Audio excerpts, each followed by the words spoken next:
आज मैं वीडियो पुनः फिर वैसे स्टूडेंट्स के लिए शूट करने जा रहा हूँ जो स्टूडेंट्स क्लास 12th में अपनी पढ़ाई बीए से भी बोर्ड से कर रहे हैं।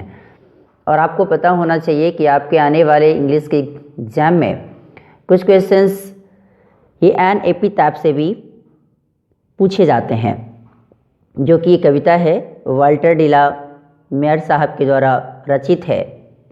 अब मैं जरा बात करूं कि आखिर ये एपिटैप होता क्या है। ये एपिटैप एक पत्थर पर लिखी गई बातें जो मरने के बाद जो कब्र पर लिखा जाता है उसी को हम एपिटैप के नाम से जानते हैं। एक पत्थर होता है उसी को हम एपिटैप कहते हैं, उसी को शिलालेख भी कहते हैं। अब मैं ज़रा बात करूं कि वाल्टर डिला मेयर साहब के बारे में कुछ बात करूं तो इनका जन्म 25 अप्रैल 1873 में चार्ल्टन केंट इंग्लैंड में हुआ था। इनकी मैं अगर डेथ की बात करूं तो 22 जून 1956 को ट्विकेनहैम यूके में इनका डेथ हो गया था।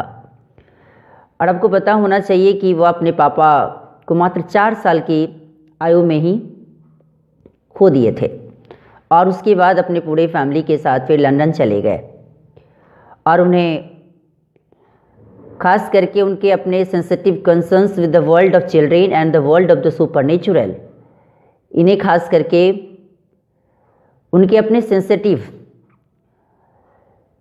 कंसर्न से संबंधित इनको खास करके चिल्ड्रेन की दुनिया और अलौकिक शक्ति की दुनिया के नाम से इन्हें जाना जाता है। उनकी जो मैं अगर बात करूं कि उनकी फेमस जो कुछ वर्क्स हैं जैसे कि सॉन्ग्स फॉर चिल्ड्रेन या पीकॉक पाई, ये वर्ल्ड ऑफ ड्रीम्स को डिपिक्ट करती है। और मैं जब बात करूं कि ये जो पोएट हैं वे हमें बिल्कुल अवेयर करते हैं कि आखिर मॉडर्न लाइफ में जो मानव जाति की जो कंडीशन है, कभी कभी नाखुश हो जाने की, कभी कभी प्रॉब्लम में घिर जाने की, उसके बारे में हमेशा हमें अवेयर करने की कोशिश करते हैं। और इन्हें क्वीन एलिजाबेथ सेकंड ने इन्हें ऑर्डर ऑफ मेरिट से 1953 में सम्मानित किए थे। कौन? तो क्वीन एलिजाबेथ सेकंड। अब मैं जरा बात करूं कि इनके पापा का नाम जेम्स एडवर्ड डिला मेयर था। इनकी माँ का अगर बात करूं तो इनकी माँ का नाम लूसी सोफिया ब्राउनिंग, जो कि daughter of Scottish naval surgeon and author doctor Colin Arrott Browning थी। वो कौन थी? तो लूसी सोफिया ब्राउनिंग जो उनकी माँ थी वो डॉक्टर कॉलिन एरॉट ब्राउनिंग की पुत्री थी।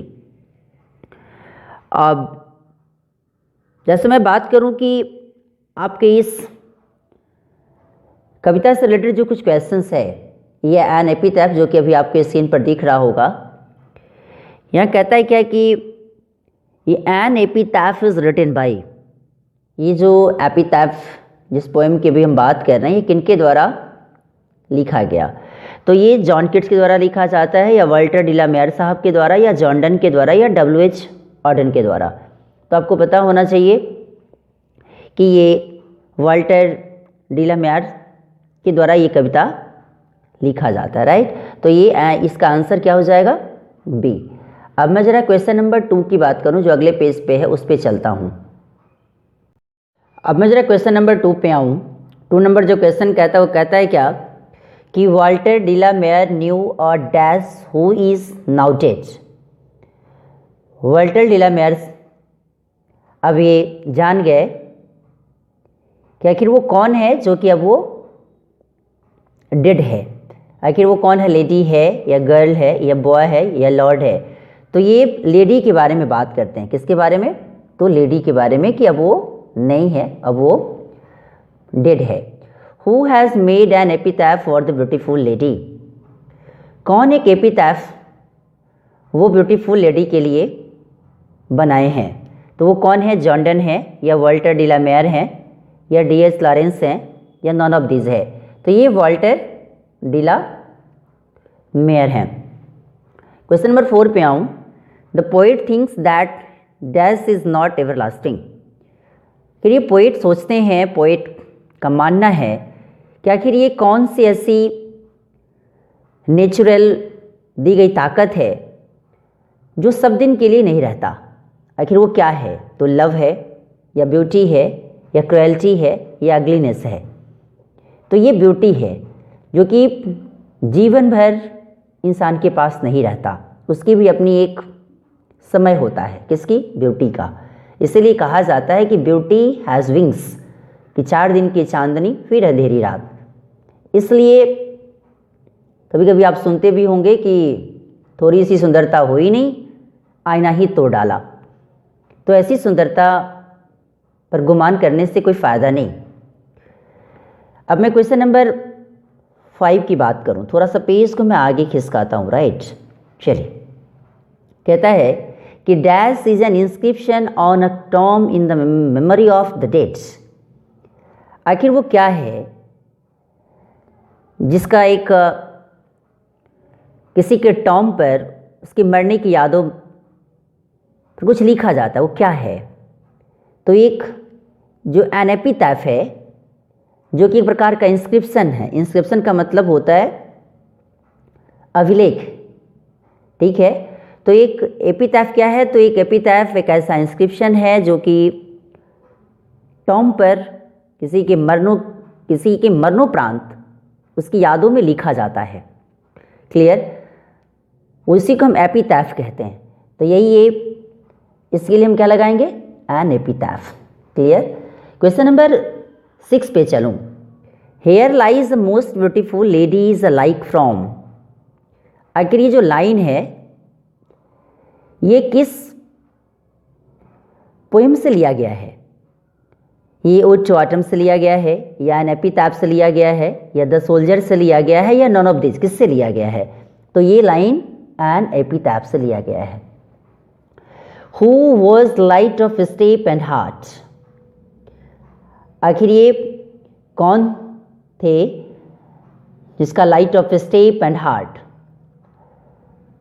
तो ये कौन है? या अ ब्यूटीफुल लेडी है, या एन अगली लेडी है, या एन ओल्ड लेडी है, या नॉन ऑफ दीज है? कौन है ये? तो ये अ ब्यूटीफुल लेडी हैं। क्लियर? अब जरा बात करूं क्वेश्चन नंबर 8 की, थोड़ा सा पेज को मैं आगे खिसकाता हूं। चलिए, कहता है क्या कि Walter de la Mare makes us aware of the. आखिर ये वाल्टर डीला मेयर साहब हम लोग को किससे अवेयर कराते हैं? In human conditions of modern life, या पॉवर्टी, या ड्रीम्स, या लंडन लाइफ? किससे हमें अवेयर कराते हैं? तो ये हमें ना ये मॉडर्न लाइफ की जो निर्दयता से भरी हुई जो कंडीशंस है उससे मुझे रूबरू कराने की कोशिश करते हैं। आखिर यही है ये in human conditions of modern life. और आप देख रहे हैं ना कि ये 2019 के एनुअल में भी पूछा गया है और 2020 के एनुअल में भी पूछा गया है। क्लियर? अब जरा बात करूँ क्वेश्चन नंबर 9 की, कि Walter de la Mare was honoured by Queen Elizabeth with the order of merit in. कहता है कि आखिर क्वीन एलिजाबेथ के द्वारा वाल्टर डीला मेयर साहब को कब ऑर्डर ऑफ मेरिट से सम्मानित किया गया? कि वो साल कौन सा था? तो 1943, 1953, 1933, 1952, कब था वो? तो ये 1953 में वाल्टर डीला मेयर साहब को क्वीन एलिजाबेथ के द्वारा ऑर्डर ऑफ मेरिट से सम्मानित किया गया। अब जरा बात करूँ क्वेश्चन नंबर 10 की, however rare it be is from. ये जो लाइन जो आप देख रहे हैं, हाउएवर रेयर इट बी, ये लाइन किससे लिया गया है? Ode to autumn, snake, an epitaph, या सॉन्ग ऑफ माई सेल्फ? किससे लिया गया है? तो ये एन एपिटैफ से ये लाइन लिया गया है। अब मैं जरा बात करूँ क्वेश्चन नंबर 11 की, थोड़ा सा पेज को मैं आगे खिसकाता हूँ। चलिए, यहाँ कहता है Walter de la Mare belong to which age. कहता है क्या है कि वाल्टर डीला मेयर किस एज से बिलोंग करते थे? क्लासिकल, मॉडर्न, अगस्टन, या जैकोबियन? तो आपको पता होना चाहिए कि ये मॉडर्न एज से बिलोंग करते थे। क्लियर, इसलिए मॉडर्न पे आप सही टिक लगाएं। क्वेश्चन नंबर 12 की बात करूं, light of step and heart was she is from, ये किससे लिया गया है? ये लाइन जो आप देख रहे हैं ये किससे लिया गया है? स्नेक से लिया गया है, या फिर माई ग्रैंड मदर्स हाउस से लिया गया है, या उच्च ऑटम से लिया गया है, या एन एपिटैफ से लिया गया है? आखिर आप ये जरा समझें क्या कि light of step and heart का मतलब क्या है। इसका मतलब है कि had the habit of moving here and there and had no commitment. कहने का मतलब क्या है कि एक ऐसी हैबिट जो यहाँ वहाँ मूविंग करने के लिए हो और उसके बावजूद भी कोई कमिटमेंट ना हो, उसी को हम light of step and heart के नाम से जानते हैं। क्लियर, जो कि आपके पोएम जब पढ़े होंगे तो आपको इसके बुक के जो टेक्स्ट है उसमें भी आप उसे देखे होंगे, और ख़ास करके उसमें आपको मिला होगा ग्लोसरी एंड नोट्स में आपको ये इसका डिटेल्स मिला होगा अगर देखा जाए तो ये जो लाइन है ये किससे लिया गया है? तो ये एन एपिटैफ से लिया गया है। क्लियर, तो इसका सही आंसर के तौर पे क्या लगाएंगे आप? एपिटैफ। अब मैं जरा अभी इसी का 4 क्वेश्चन अभी और बाकी है, उस क्वेश्चन पे लेके चलता हूँ आपको। अब पुनः फिर नेक्स्ट नंबर क्वेश्चन जो 13 है उस पे आऊँ। क्वेश्चन नंबर 13 कहता है कि the poet thinks that after death nobody will dash him.